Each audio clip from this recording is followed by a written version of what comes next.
Rich men have been hiring thugs to do their dirty work, especially to frighten people, since human civilization began.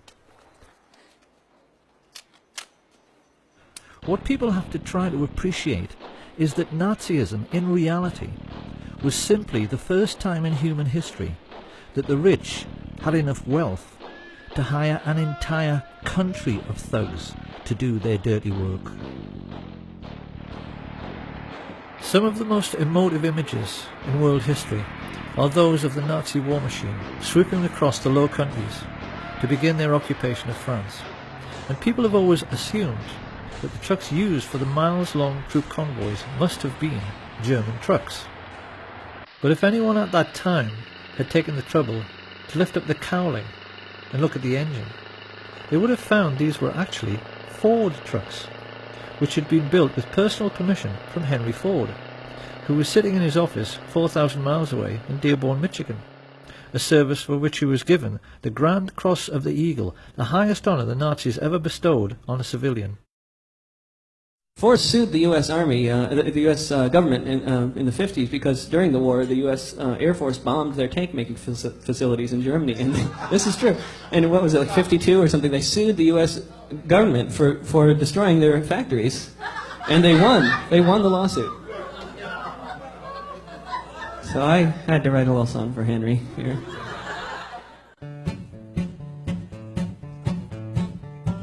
Ford built tanks for the Nazis, and the Nazis used those tanks to gun down lots of soldiers in the U.S. Army ranks. Yes, Henry Ford was a fascist, and a nasty one was he.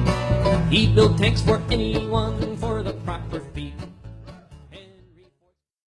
Hitler so admired Henry Ford, he kept a life-size portrait of him on the wall next to his desk, and even his legendary Panzer tanks were tainted by these sorts of practices, because they were made by I.G. Farben, who had entered into a cartel with the Rockefellers' Standard Oil. The government in Washington knew all about this, and largely did nothing. Licensing arrangements for trading with the enemy in wartime were issued without any fuss, even to the extent that after the occupation of France, the Chase and Morgan banks in Paris simply carried on doing business as usual.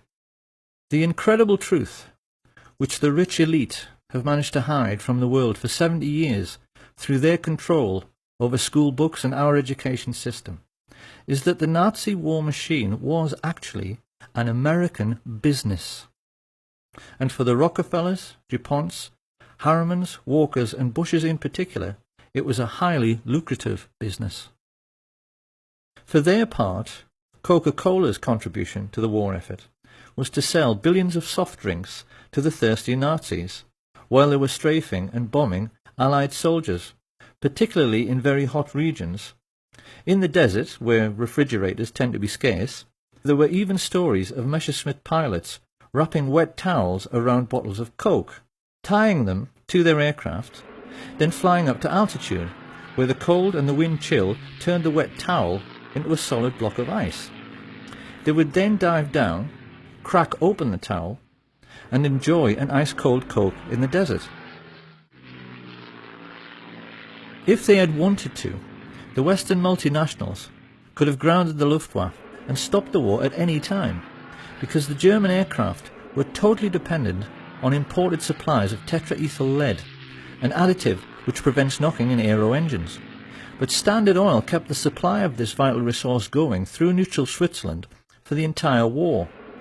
And any Dutch people who might be wondering at this point what kind of percentage the Swiss took from this little arrangement, they need to be aware that thanks to Prince Bernhard von Lippe of the Netherlands, the father of the recently retired Queen Beatrix and prominent member of the Nazi Party, Royal Dutch Shell gave Hitler millions of tons of crude oil for nothing. The Dutch royal family actually fueled the invasion force which annexed Holland and were instrumental in helping the Nazis to rape their own country.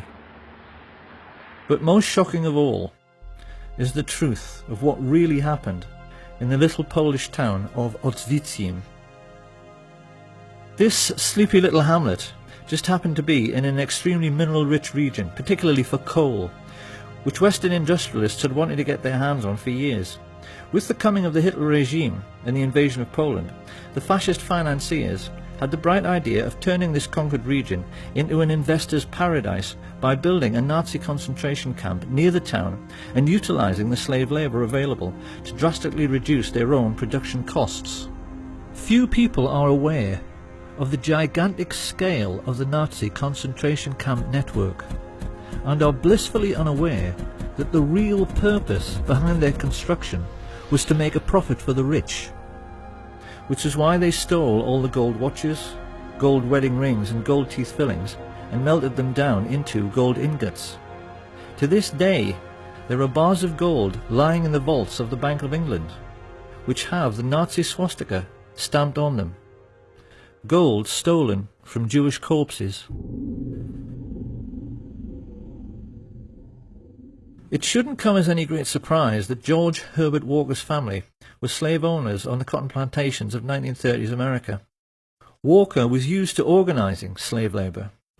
So while his business associate, Averell Harriman, was paying for Hitler's 500,000 SS troops and supplying them all with brand new Thompson submachine guns, because he did, Walker took over the management of this new Polish concentration camp.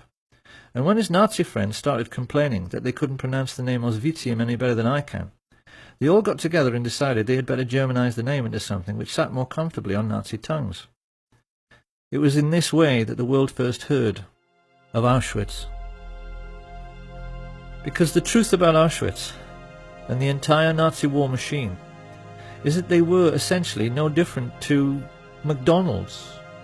They were American business enterprises abroad, businesses which the richest European families invested in, and businesses which, because of slave labour, made obscene profits, which Prescott Sheldon Bush took and placed in a blind trust, which later financed a Bush political dynasty which produced two presidents of the United States, his son, George Herbert Walker Bush, and his grandson, George Walker Bush.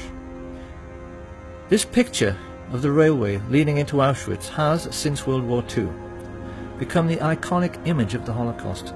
To us it now represents something like the gate to hell. But how differently, one wonders, would we have looked at this image all of our lives if we had always known that this railway line was an American railway line laid by the Harriman brothers on behalf of Uncle Sam. The Standard Oil IG Farben cartel even made the Zyklon B gas for the Jewish Holocaust.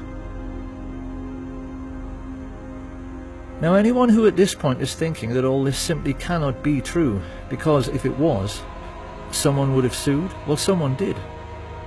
This information came into the public domain because of a Dutch intelligence agent who was so disgusted when he found all of this out he leaked it to the press, as a result of which two very senior Jewish gentlemen, Kurt Julius Goldstein and Peter Gingold, filed suit against the American government.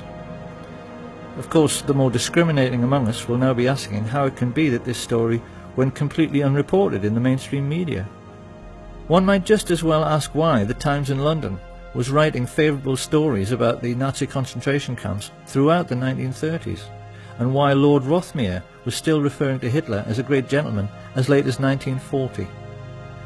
You really would think by now that people would have realised that it isn't so much the bias in the media which really matters.